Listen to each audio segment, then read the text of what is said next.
bahan bakunya yang paling mudah didapat, terus prosesnya juga nggak terlalu ribet, modalnya juga nggak terlalu banyak. Akhirnya kita ketemu lagi. Ya. Kalau dalamnya sih sebenarnya dia dari limbah Limbah apa?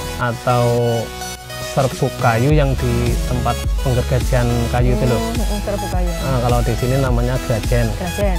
Ada campurannya pakai bekatul. Kalau nggak pakai bekatul ada alternatif lain, kita pakainya brand atau polar. Komposisinya kalau saya takarannya per karung. Jadi tiap karung serbuk kayu, serbuk kayu satu dikasih 2 kilo polar atau bekatul. Cuma sedikit ya. Cuma sedikit. Terus tambahan lagi sekitar 3 on kapur bangunan. Kapur bangunan? Iya. Dawet jamur. Jadi dawet jamur itu sebenarnya dawet apa ini, Mas? Sebenarnya dawet biasa. Terus kita mix. Karena kita budidaya jamur, kita coba-cobalah. Kita aplikasikan jamur itu ke dawet. Ternyata setelah kita lempar ke konsumen, itu katanya suka, terus jadi maksudnya apa ya, percampurannya jadi gitu loh antara dawet dengan jamur itu kok rasanya jadi kayak dawet apa masih jamur ya, Mas? Kalau jamurnya itu rasanya kayak rumput laut. Ngomong-ngomong ini balik ke sini lagi, saya kok baru inget ini kalau tadi sudah nggak produktif itu limbahnya kemana ini, Mas? Itu limbahnya biasanya diambil orang buat ini media cacing. Media cacing?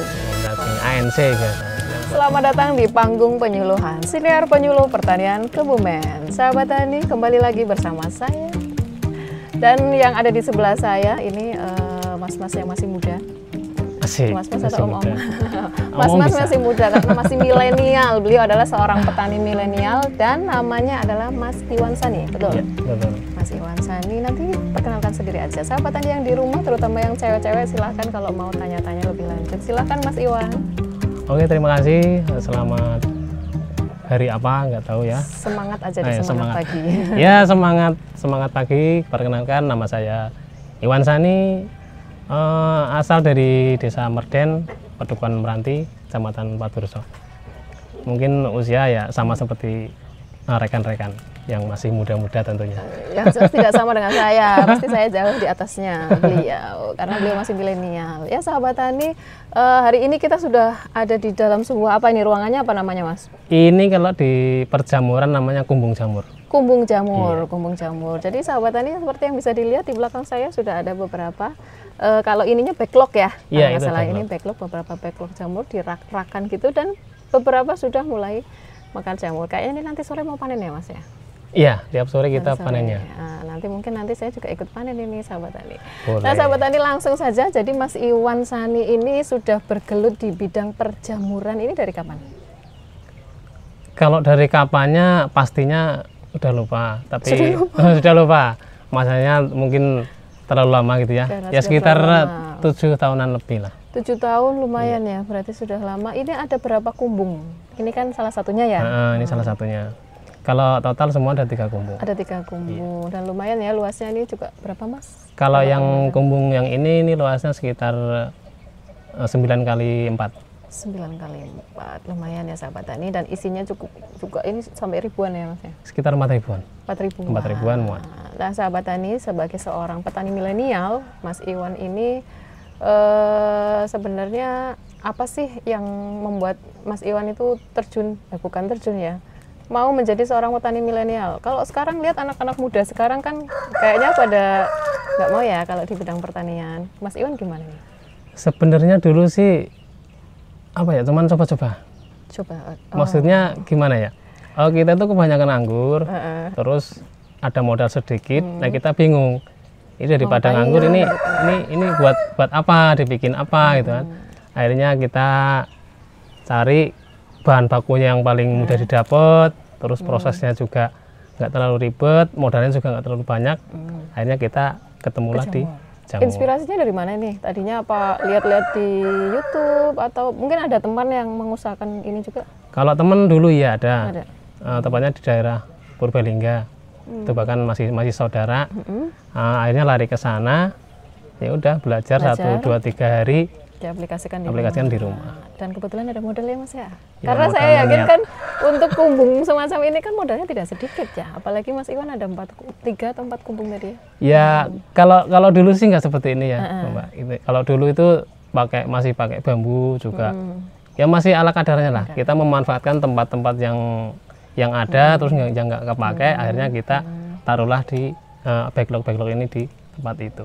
Ya seiring berjalannya waktu, karena prospeknya bagus juga dari pasar masih kekurangan produk, akhirnya kita ada pengembangan. Berarti permintaannya cukup banyak ya Mas? Cukup banyak. Kalau saat ini bagus permintaannya. Prospeknya tetap bagus ya untuk sampai saat ini juga. Nah selama 7 tahun jalan ini, kalau menurut Mas Iwan itu kira-kira itu apa, menjanjikan nggak hasilnya gitu? Sebenarnya dibilang menjanjikan, dibilang nggak menjanjikan ya bisa nggak menjanjikan, ya tergantung dari kitanya gitu. Kita mau menekuni nggak gitu. Makanya kita dapat berapa, bagaimana cara kita mengelolanya, ya seperti itulah. Kalau menjanjikan tetap menurut saya menjanjikan. Kayaknya semua usaha menjanjikan ya, tergantung kita gimana caranya mengelolanya. Iya gitu. Betul. Dan Mas Iwan, kita ke ini dulu aja ya. Ini kayaknya menarik sekali karena saya juga nggak terlalu paham dengan perjamuran gitu budidayanya. Ini namanya kan backlog. Iya. Nah, ini dalamnya apa aja Mas? Bisa dijelaskan? Mungkin sahabat tani kita juga mau belajar tentang jamuran. Kalau dalamnya sih sebenarnya dia dari limbah. Limbah apa? Atau serbuk kayu yang di tempat penggergajian kayu itu loh. Serbuk kayu. Nah, kalau di sini namanya grajen. Grajen. Itu yang paling banyak digunakan serbuk kayu, terus ada campurannya pakai bekatul. Kalau nggak pakai bekatul ada alternatif lain, kita pakainya brand atau polar. Itu yang gandum itu ya? Iya. Nah, sisa apa namanya, limbah gandum. Itu yang buat apa? Kompor ternak tuh biasanya. Itu pakai itu bisa. Komposisinya? Komposisinya kalau saya takarannya per karung. Jadi tiap karung serbuk kayu, yang satu dikasih 2 kilo polar atau bekatul. Cuma sedikit ya? Cuma sedikit. Untuk itu. Terus tambahan lagi sekitar 3 on kapur bangunan. Kapur bangunan? Iya. Bukan dolomit ya? Bukan dolomit, beda lagi ya, kapur bangunan. Kapur bangunan. Kemudian itu ada perlakuan khusus lagi atau apa cuman dimasukin sini terus bisa tumbuh nggak? Sebenarnya perlakuan khusus itu enggak. Cuman yang penting medianya itu setelah dicampur itu disterilisasi. Sterilnya gimana caranya? Kalau ini secara konvensional dikukus. Istilahnya dikukus. Berarti kukusannya besar banget ya Mas? Ya kalau pakai yang kecil juga bisa. Bisa, tapi berapa? Ya, berapa lama ini habisnya? Muat 10 backlog kan lumayan. 10 backlog ada 4.000 backlog, bayangin sahabat tani mau berapa kali ngukus gitu ya sampai berhari-hari gitu. Kalau kukusan yang nggak konvensional sebenarnya ada nggak? Ada, yang pakai kapsul. Dia itu lebih kasarnya itu lebih bagus dari yang konvensional. Lebih bagusnya gimana? Tingkat kematangannya itu bisa karena lebih suhunya sempurna. Bisa teratur.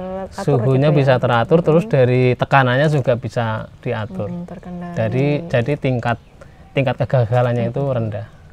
Ya, setelah dikukus diapain ini? Setelah dikukus tentunya nunggu dingin. Setelah dingin baru kita kasih. Kita kayak lagi masak aja ini Mas ya. Ya setelah dikukus nunggu dingin baru disajikan gitu. Emang sebenarnya ini masak ya. Masak tapi buat jamur. Betul sekali. Setelah didinginkan lalu kita kasih kan ada bibitnya ya. Ada. Bibitnya itu pakai medianya pakai apa? Kalau yang saya gunakan saat ini dia pakai gabah. Pakai gabah. Ada yang pakai jagung cuman cenderung kita ke gabah aja. Kenapa pilih gabah?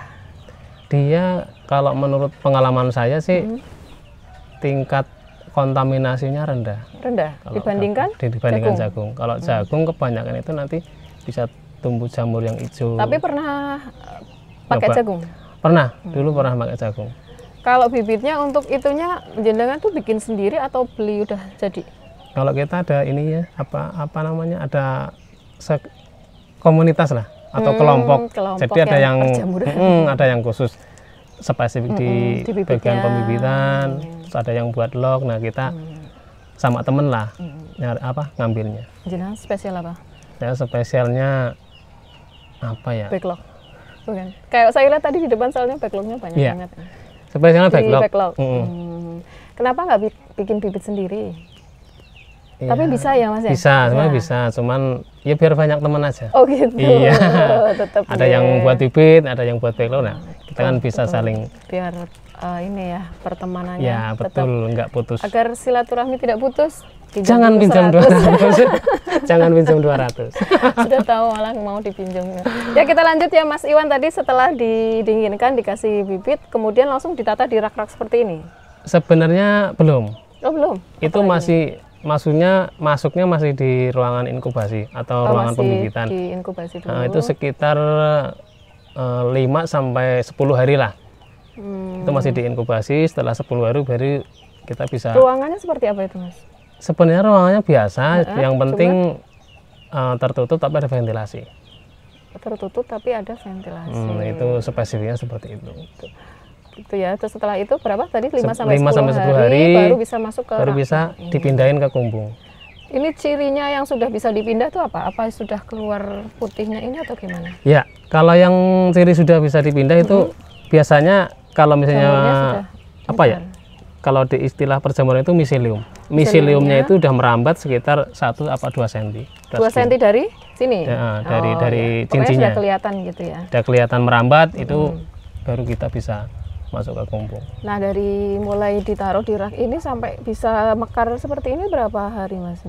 Sebenarnya bukan ditaruh di rak ya. Apa namanya? Kita itu istilahnya dari pembibitan sampai bisa panen itu sekitar 50 sampai 60 hari. Dari pembibitan? Dari pembibitan. 50 sampai 60 hari dan bisa sampai berapa kali panen kalau satu backlog? Kalau satu backlog idealnya itu 5. Cuman dari perawatan bagus, cuaca mendukung itu bisa 6 sampai 7 kali. Biasanya kalau untuk ini kan tergantung sekali dengan cuaca ya Mas ya. Betul. Itu biasanya di musim apa ketika panennya itu bisa banyak? Di musim penghujan itu bagus. Karena lebih lembab ya Mas. Terus musim kemarau juga bisa, cuman dia kalau musim kemarau dan pas dingin-dinginnya itu bagus. Itu juga bagus. Sukanya memang yang lembab dingin gitu lembab, ya. dingin itu bagus. Nah, kalau cuaca panas gini termasuk jadi hambatan atau ada solusi untuk ini Mas? Kalau hambatan itu tetap jadi hambatan. Terus bagaimana cara kita mengantisipasinya? Solusinya kita penyiraman atau pengkabutan. Berarti tetap disiram ini ya? Pakai nozzle paling kecil mungkin ya? Jadi yang penting dia pengkabutannya bagus. Jadi nggak kayak rintik hujan itu enggak, tapi lebih kecil yang lagi. Lebih kecil lagi kan berarti kan yang kayak itu lebih bagus.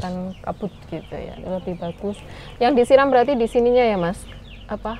Masuk ke sini atau bebas? Sebenarnya sih harus masuk sini. Jangan sampai masuk, jangan sampai masuk. Kalau misalnya di permukaannya boleh, tapi yang penting jangan sampai masuk ke cincinnya.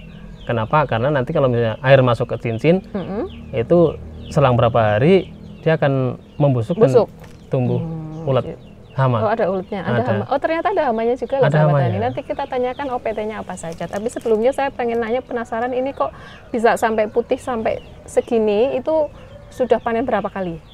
Kalau yang ini, kebetulan yang di belakang kita ini baru 1 kali panen. Oh gitu. Iya, baru 1 kali. Baru 1 kali. Nah, tahunya nanti yang sudah tidak produktif itu dari apanya Mas? Biasanya dari bobotnya.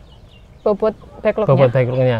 Oh beda? Beda. Kalau idealnya kalau misalnya yang belum tumbuh itu sekitar 1 kilo 3 on. 1 kilo 3 on. Kalau sudah nggak berproduksi paling biasanya sekitar 3 on atau berarti 4 on setengah kilo lah. Yang berkurang apanya ini ya Mas? Berarti nutrisinya termasuk mungkin nutrisinya disedot sama ininya ya. Ini namanya masih bunga, buah atau apa ini Mas? Jamur. Aduh, ya intinya jamur aja lah. Saya juga kurang paham gitu. Sebagai petani kurang paham mengenai itu. Buah, bunga atau apa? Jamur gitu ya. Kalau bunga sih benar bukan bunga. Kalau di sini jamur tiram itu kan ada yang putih, ada yang coklat. Kalau di sini ada juga yang coklat. Kalau yang coklat kita ada, cuman nggak terlalu banyak. Masalahnya untuk pasar sini itu jamur coklat kurang diminati. Karena penampilannya ya. Tapi sebenarnya kalau kualitasnya bagusan yang mana? Sebenarnya kalau kualitas sama, cuman dia mungkin dari tekstur dan rasanya. Rasanya beda? Rasanya beda. Saya belum pernah ngerasain ya Mas yang coklat. Nanti bisa dirasain sendiri dan petik sendiri. Nggak percaya kalau beda itu gitu. Ya. Ini yang putih ya, termasuk karena mungkin penampilannya, jadi permintaan pasar itu lebih banyak ke yang putih. Tapi harganya sama ya Mas ya? Kalau harganya beda. Oh, mahalan yang? Mahalan yang coklat. Oh, mungkin konsumennya itu karena mahal gitu. Bisa jadi itu, terus tinggi yang putih. Bisa jadi dia dia belum mengenal rasanya. Belum pernah nyoba juga ya, karena takut nyoba karena sudah dari penampilannya. Kalau saya lihat kan kalau yang coklat lebih kusam apa ya? Iya, Mas, ya? betul. Kusam. Penampilannya kurang bagus. Padahal lebih enak loh ternyata itu loh sahabat tani. Nah sahabat tani kembali lagi, nanti kita tanya tentang OPT tadi belum ya? Iya. OPT aja deh. OPT-nya tadi kan sempat disampaikan ada ulet, tumbuh ulet. Selain itu ada apa lagi? Ya rengit, kalau di sini namanya rengit. Kalau ini apa sih bahasanya? Yang kayak kutu tapi kecil-kecil hitam. Kalau sini istilahnya rengit sih. Rengit ya pokoknya. Itu nanti untuk pengendaliannya pakai apa? Pengendaliannya sebenarnya kalau misalnya belum terlalu parah, itu cukup ruangan sekitar atau lingkungan tuh kita bersihkan setiap hari. Ya, tetap ya. Kalau misalkan ini dipupuk nggak sih Mas kalau jamur ini? Sebenarnya bukan pupuk, istilahnya kita pemberian nutrisi. Nah, pemberian nutrisi itu dari awal kita pencampuran media. Oh, udah di media sudah dikasih nutrisi. Nutrisinya apa ini? Nutrisinya itu tadi bekatul, kalau enggak pelat. Oh, itunya. Iya. Oh, iya. Itu penambahannya. Kalau yang pas mulai pengkabutan itu air murni, tidak ada cairan pupuk organiknya. Enggak ada. Air murni. Karena tujuannya emang buat meningkatkan kelembapan. Ya, sebenarnya biaya produksinya lumayan nggak memberatkan ya, karena tidak ada pupuk. Nggak ada. Ya pupuk yang benar-benar pupuk kan tidak ada, untuk pestisidanya juga nggak kan. Nah, juga karena tadi kan OPT-nya kalau tidak ulat apa namanya rengit. Gitu ya sahabat tani yang tertarik silahkan nanti bisa hubungi kami atau bisa langsung ke Mas Iwan. Nanti Mas Iwan boleh share nomor HP-nya ya. Boleh share nomor HP-nya, terutama untuk yang di sekitaran Kebumen itu bisa, karena Mas Iwan juga menjual belikan backlognya. Iya. Kalau nggak salah kita menjual semuanya. Semuanya. Dari ininya juga bisa. Backlognya iya, terus jamurnya iya, terus dari apa ya? Apa nih kalau cincin itu maksudnya kemana? Iya cincinnya. Apa sih istilahnya apa? Ininya. Iya ring ya. Alat-alat budidaya lah. Kita juga menyediakan. Oh iya. Peralatannya. Juga plastiknya juga kita menyediakan. Jamurnya kalau tidak salah saya pernah dengar itu nggak hanya dijual segar, tapi dijual produk olahan juga ya Mas. Produk olahan ya. Nah, produk olahan loh sahabat tani. Jamur kira-kira kalau yang di pikiran sahabat tani olahan jamur itu apa aja? Ini kayaknya di luar ekspektasi, karena ternyata ada olahan jamur yang namanya dawet jamur. Ya, dawet jamur betul ya? Itu eksperimen. Eksperimennya Mas Iwan atau istrinya ini kayaknya ya, biasanya ibu-ibu yang suka berdua lah dawet jamur. Jadi dawet jamur itu sebenarnya dawet apa ini Mas? Sebenarnya dawet biasa. Terus kita mix karena kita budidaya jamur, kita coba-cobalah kita aplikasikan jamur itu ke dawet. Ternyata setelah kita lempar ke konsumen itu katanya suka terus. Jadi maksudnya apa ya, percampurannya jadi gitu loh, antara dawet dengan jamur itu kok rasanya jadi kayak dawet apa masih jamur ya Mas? Kalau jamurnya itu rasanya kayak rumput laut. Oh jadi kayak rumput laut gitu, tapi tidak mengubah rasa asli dawetnya ya? Enggak ngerubah itu. Itu juga perlu dicoba dawet jamur, cuman kayaknya Mas Iwan hari ini nggak produksi ya Mas ya? Kalau produksi kita main. Selain dawet jamur ada apa lagi? Kalau yang udah banyak di pasaran sih kayak jamur crispy. Jamur crispy di tepung ya berarti ya, jamur crispy. Terus sama keripik. Terus yang belum, mungkin kalau misalnya produknya melimpah, itu yang belum ada yang bikin di daerah sini kayak apa ya? Serbuk apa? Serbuk jamur apa ya? Oh, kaldu jamur. Iya, kaldu jamur betul. Nah, itu juga teknologi baru ya, kayaknya baru-baru ini. Itu baru-baru ini. Ya, itu belum ada. Bisa dicoba Mas. Bisa. Yang penting ada alatnya nanti. Itu dia. Ajukan Mas kemana? Ajukan ke yang punya dana aja. Yang punya dana. Silakan ya, untuk pengembangan juga kan Mas Iwan juga petani milenial. Seperti kita tahu ya sahabat tani, petani milenial kan tentunya juga banyak kontribusinya ke pemerintah daerah juga, dan nantinya juga biasanya ada nggak Mas ini kegiatan-kegiatan dari pemerintah untuk petani milenial? Kalau kegiatan ada, bahkan dulu itu tiap tahun ada. Tiap tahun? Kegiatannya bentuknya? Kegiatannya kayak pengembangan apa namanya, kelembagaan, terus kayak ada inovasi apa itu bisa di-sharing. Tapi setiap petani milenial itu harus punya usaha Mas? Atau ya sebenarnya sih harusnya punya usaha ya. Nah, ngomong-ngomong masalah petani milenial, Mas Iwan ini kan termasuk petani milenial di Kabupaten Kebumen. Berarti kan punya satu komunitas ya tentunya ya, atau forum komunikasi. Berarti kan untuk linknya untuk bisnis ini lumayan banyak ya. Juga untuk mungkin ke link pemasarannya jadi mudah ya Mas ya? Iya, betul.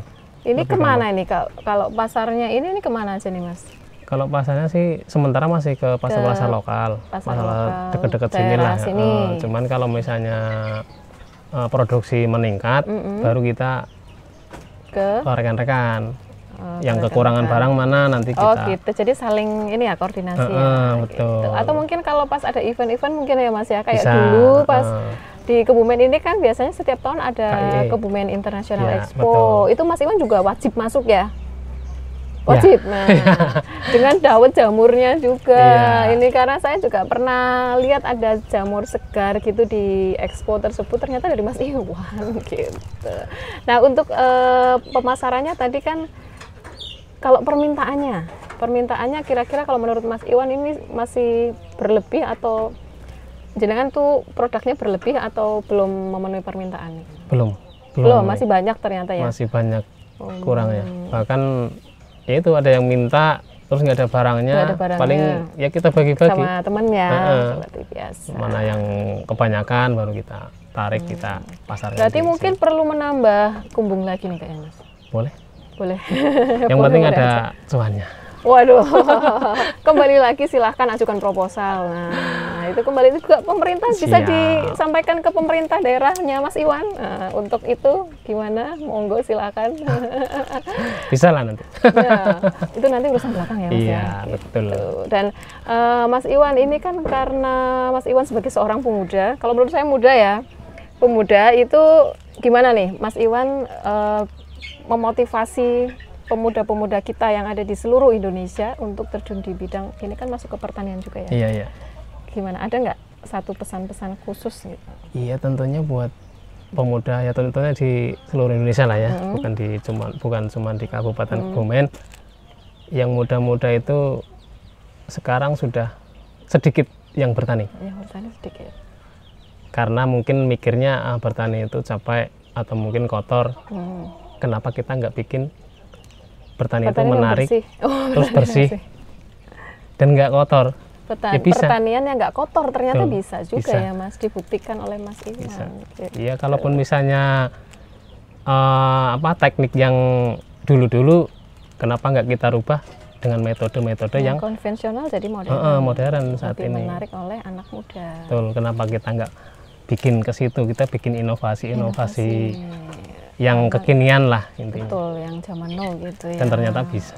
Ternyata bisa dibuktikan oleh beliau dan teman-temannya tentunya. Teman-temannya juga muda semua ini Mas. Ya, ada yang muda, ada yang agak tua dikit lah. Setengah tua kayak saya ya maksudnya. Enggak sama jenengan.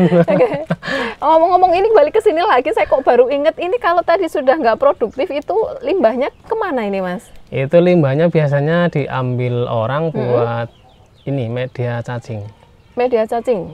Cacing ANC biasanya, yang buat kosmetik. Katanya sih itu. Katanya gitu. Diambil aja, apa dibisniskan? Ya, kalau ada yang... Cuan nggak ini? Sebenarnya sih cuan. Limbahnya cuan ya? Cuan. Kalau ada yang ngasih ya kita terima, kalau enggak ya silakan, yang penting dibersihkan gitu aja. Dan kenapa Mas Iwan nggak sendiri, cacing sendiri? Budidaya cacing sendiri? Pertama lahannya kita masih kurang, terus dari tangannya juga kita masih kurang buat ngolahnya gitu. Buat ngolahnya. Iya. Wah, sibuk sekali ini sepertinya Mas Iwan. Dan sahabat tani, ini ada closing statement nggak atau tadi sudah cukup atau mau lagi? Ya mungkin buat ini khusus buat pemerintahan setempat ya. Di Kabupaten Kebumen. Ya. Tentunya dukungan. Satu, dukungan motivasi ya, dukungan modal juga, moral dan material. Betul, itu sebenarnya penting itu. Yang tetap modal harus seimbang sejalan ya. Itu kita sangat membutuhkan dukungan itu. Juga perhatian dari pemerintah. Perhatian khusus kayaknya. Terus kalau misalnya ada inovasi yang terbaru tentang pertanian, mungkin bisa ditularkan ke petani-petani milenial di area Kebumen. Kalau di pemerintah daerah berarti bisa melalui dinas yang terkait ya, Dinas Pertanian dan Pangan Kabupaten Kebumen. Juga kalau dari di tingkat kecamatannya yang langsung berarti dari BPP, gitu ya, Balai Penyuluhan Pertanian. Dan terima kasih. Ini ada ini lagi nggak buat pemerintah sudah, buat petani muda di Indonesia sudah, atau buat siapa lagi sudah? Mungkin sudah ya. Sudah. Buat jenengan mungkin nanti kalau misalnya saya. mau caranya memetik atau mungkin mau. Kalau ini jangan disampaikan Mas, itu pasti saya nanti metik gitu, jangan disampaikan. Tapi kan nanti ada cuannya sebenarnya ini. Di luar harga pasar ini. Di luar harga pasar sih Mas Iwan. Nanti kita bisa bicarakan di belakang. Dan sahabat tani, terima kasih sekali untuk waktunya hari ini Mas Iwan. Sore-sore ini sebenarnya sudah ada mau agenda panen, tapi ternyata kita stop dulu. Terima kasih sekali di tengah-tengah kesibukannya sudah hadir, dan mudah-mudahan di lain waktu kita juga bisa ketemu lagi ya Mas, mungkin di bisnis beliau yang berikutnya, pengolahan jamur atau yang lain, tadi cacing juga mungkin tertarik. Dan terima kasih sahabat tani, petani Indonesia berjaya, sejahtera dan bahagia. Penyuluh pertanian Kebumen, aktif, kreatif, inovatif. Saya Yuni Miasi, terima kasih dan sampai jumpa. Terima kasih Mas Iwan. Iya, sampai jumpa.